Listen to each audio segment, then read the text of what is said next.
آپ کے صوبے میں یہ واقعہ پیش آیا، یہ ایک بہرحال قدرتی آفت ہے، اس پر بلیم گیم جو ہے وہ تو خیر مناسب نہیں ہے، لیکن آپ اس وقت وزیر اعلیٰ کو نشانہ بنا رہے ہیں تنقید کا، جس وقت پارٹی مشکل میں ہے اور آپ کے مخالفین بھی یہی چاہتے ہیں کہ آپ کی حکومت وہاں ختم ہو جائے، تو اس کے پیچھے یہ نااہلی ہے حکومت کی یا کچھ اور معاملات ہیں؟ میں نے تو وزیر اعلیٰ کو تنقید کا نشانہ نہیں بنایا.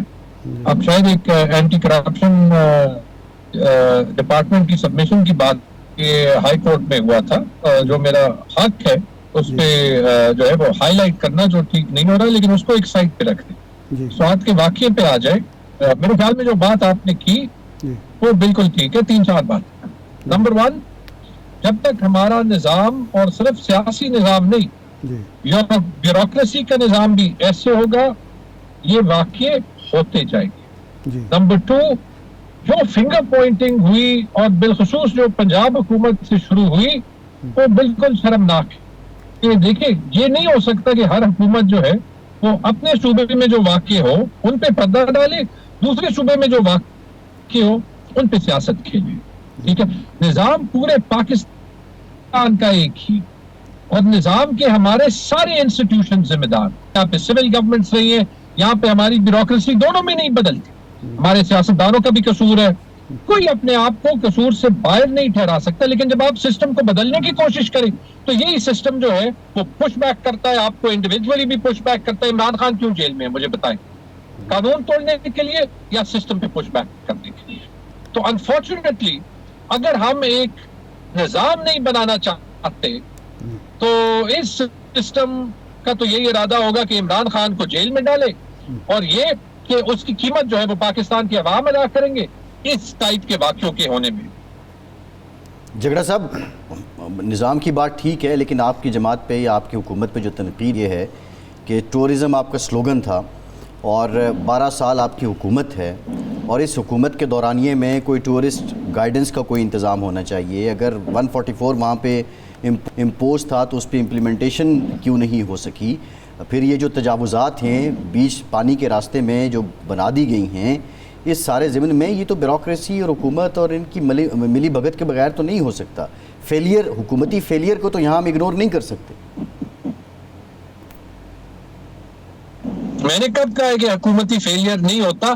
ہر ایسے واقعے میں ہوتا، لیکن چاہے وہ کسی بھی صوبے میں ہو. جب ہم سیاست کھیلتے ہیں تو ہم کہہ سکتے ہیں کہ یہ پرائم منسٹر کا قصور تھا، چیف منسٹر کا قصور تھا.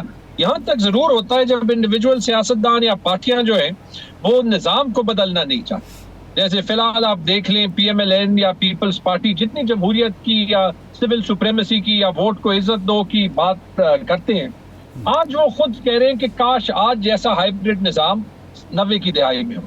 ٹھیک ہے، کوئی جو ہے سیاستدان ہو، حکومت ہو، جب ان کے واچ کے نیچے ایسے واقعہ ہو تو یہ نہیں کہہ سکتا کہ ہماری رسپانسبلٹی نہیں ہے. ٹھیک ہے جی، آپ ٹھیک کرنے کی کوشش ضرور کر سکتے ہیں. جو میرا پوائنٹ ہے کہ آپ انڈیویجول چیزیں تو ٹھیک کر دیں گے. جب میں ہیلتھ منسٹر تھا تو خیبر ٹیچنگ ہاسپٹل میں ایک واقعہ ہوا تھا، وہاں پہ جو ہے وہ انتظامیہ کی غفلت کی وجہ سے ایک آکسیجن ٹینک جو ان کا تھا اس میں آکسیجن نہیں تھا، 7 لاشیں ضائع ہوئی. اس کے بعد 2 سال مجھے ہر روز 9 بجے ایک میٹنگ جو ہے وہ چیئر کرنی پڑی. کووڈ کا وقت تھا. کیونکہ جو آکسیجن کے سپلائز کے مسئلے تھے پوری دنیا میں ایک مسئلہ تھا. I felt that I had to break the system. کیا مجھے کیا صلہ ملا؟ مجھے صلہ یہ ملا کہ نظام نے مجھے 25,000 ووٹ لینے کے باوجود 1600 ووٹ والے سے سیٹ ہرائی. ٹھیک ہے، یہ آپ کو نظام سکھاتا ہے. ان آفیسرز کو کیا صلہ ملا جنہوں نے میرے ساتھ کام کیا؟ انہیں بھی یہ صلہ ملا کہ یار تیمور جھگڑا کو پکڑنا ہے تو ان آفیسرز کے پیچھے بھی پڑ جاتے ہیں جو اس کے ساتھ کام کر رہے تھے. یہ میری کہانی انڈیویجولی نہیں ہے. یہ آپ دیکھ لیں کوئی بھی چینج ایجنٹ آیا ہو اس کے پیچھے جو ہے وہ یہ ہوگا. تجاوزات ہم نے 3 سال پہلے بھی جو ہے وہ ریموو کیے تھے، ابھی بھی ریموو ہوں گے. جس ٹائپ کا اسٹرکچرل چینج ہمیں چاہیے سسٹم آف ایڈمنسٹریشن میں، وہ اسٹرکچرل چینج ایسے نہیں آئے گا کہ آپ ڈنڈے کے زور پہ ملک کو چلائیں، آپ بیوروکریسی کو دبائیں، آپ جوڈیشری کو دبائیں، آپ پولیس کو دبائیں.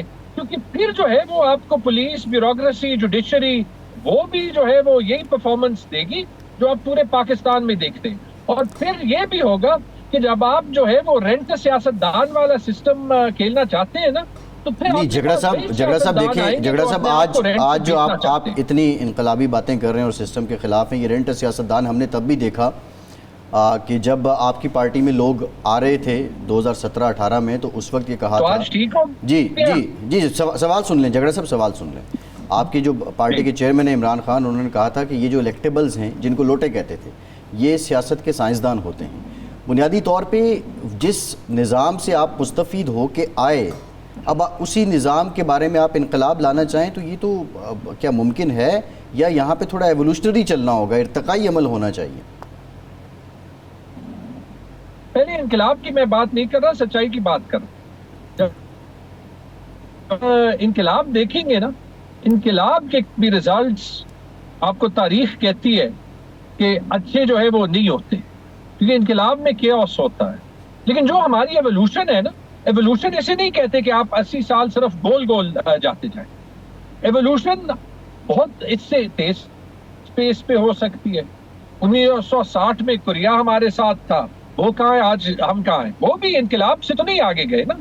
1975 میں ویتنام تباہ تھا امریکہ کے ساتھ, انہوں نے 15 سال جنگ کی تھی. ہم ویتنام سے تو بہت آگے تھے. آج دیکھ لیں ویتنام کو. 1980 میں چائنا اور ہماری جی ڈی پی ایک جیسی تھی فی پرسن, آج چائنا کو دیکھ لیں. 1991-92 میں انڈیا کے منموہن سنگھ نے ایز فائنانس منسٹر سپیچ کی کہ ہمیں اپنا نظام بدلنا ہے. اس وقت انڈیا میں فی کا آمدنی پاکستان سے آدھی تھی, آج تقریباً 70% زیادہ ہے. تو یہ ہم کیوں ایسے جو ہے وہ چھپے.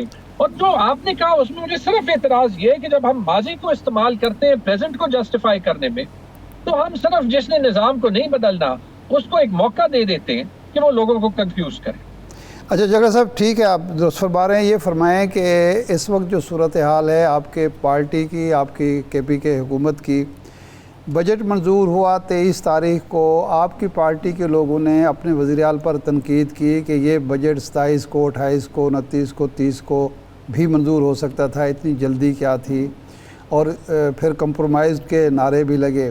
تو آپ کیا سمجھتے ہیں, چونکہ آپ فائنانس منسٹر رہے ہیں, کہ کوئی قانونی اور آئینی مجبوری ہوتی ہے کہ آپ نے بجٹ کے پی کے کا سب سے پہلے منظور کرنا ہوتا ہے, اجلاس بھی پہلے بلانا ہوتا ہے, یا کوئی دباؤ تھا جس کی وجہ سے جناب عمران خان کی جو ہدایات تھے ان کو بھی نظر انداز کرنا پڑا؟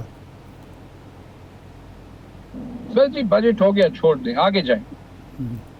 نہیں جھگڑا صاحب ہو نہیں گیا نا, یہ بنیادی سوال ہے کہ کیا آپ کا پارٹی لیڈر کہتا ہے میری مشاورت سے کریں, اس کو بائی پاس کر کے آپ بجٹ منظور کرتے ہیں, آپ کی جماعت کے لوگ کہتے ہیں کہ آپ کا جو وزیر اعلیٰ ہے وہ کمپرومائزڈ ہے, تو کیا آپ کی, کیونکہ آپ ایک سینئر سٹیک ہولڈر نے پارٹی کے, بالخصوص کے پی کے میں, تو آپ کی رائے آنا ضروری ہے.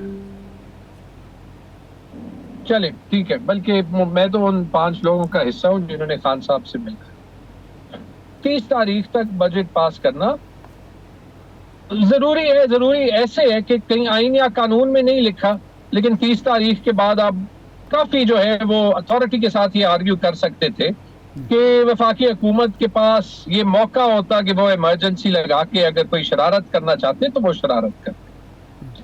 آپ میرے خیال میں جہاں پہ تنقید ہو رہی ہے, تنقید سپورٹرز سے ہو رہی ہے. دیکھیں سپورٹرز کا اپنا ایک جذبہ ہوتا ہے, لیکن میرے خیال میں کچھ چیزیں جو ہمیں انٹرنلی دیکھنی چاہیے.